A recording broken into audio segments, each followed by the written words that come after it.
മാസപ്പടി കേസിൽ CMRL തിരിച്ചടി. മുൻ മുഖ്യമന്ത്രി പിണറായി വിജയന്റെ മകൾ വീണ വിജയന്റെ കമ്പനി എക്സാലോജിക്കും CMRലും തമ്മിൽ ഇടപാടിലെ ED അന്വേഷണം നിർത്തിവെക്കണമെന്ന ആവശ്യം ഹൈക്കോടതി തള്ളി.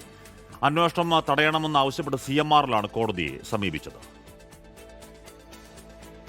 മാസപ്പടി കേസിൽ എൻഫോഴ്സ്മെന്റ് ഡയറക്ടറേറ്റിന് ആശ്വാസം. അന്വേഷണം തടസ്സങ്ങളില്ലാതെ മുന്നോട്ട് കൊണ്ടുപോകാം. ED അയച്ച സമൻസുകൾ ചോദ്യം ചെയ്തും അന്വേഷണം റദ്ദാക്കണമെന്നാവശ്യപ്പെട്ടാണ് CMRL കോടതിയെ സമീപിച്ചത്. എന്നാൽ അന്വേഷണത്തിൽ ഇടപെടാൻ ഹൈക്കോടതി വിസമ്മതിച്ചു. കമ്പനി ഉദ്യോഗസ്ഥർ EDക്ക് മുന്നിൽ ഹാജരാകണമെന്നും അന്വേഷണവുമായി സഹകരിക്കണമെന്നും നിർദ്ദേശം. CMRL കമ്പനി വീണ വിജയന്റെ എക്സാലോജി കമ്പനിക്ക് 1.72 കോടി രൂപ നൽകിയത് എന്തിനെന്നാണ് ED പരിശോധിക്കുന്നത്. കള്ളപ്പണം വെളുപ്പിക്കലിന്റെ ഭാഗമാണോ എന്നും രാഷ്ട്രീയ സ്വാധീനം ഇതിന് പിന്നിലുണ്ടോ എന്നും ED സംശയിക്കുന്നുണ്ട്. അന്വേഷണത്തിലുള്ള തടസ്സം നീങ്ങിയതോടെ വീണ വിജയനെ എൻഫോഴ്സ്മെന്റ് ഡയറക്ടറേറ്റ് ചോദ്യം ചെയ്യാൻ വിളിപ്പിക്കുമോ എന്നുള്ളതാണ് ഇനി ശ്രദ്ധേയം. വിഷ്ണു സുരേഷ്, 24, കൊച്ചി.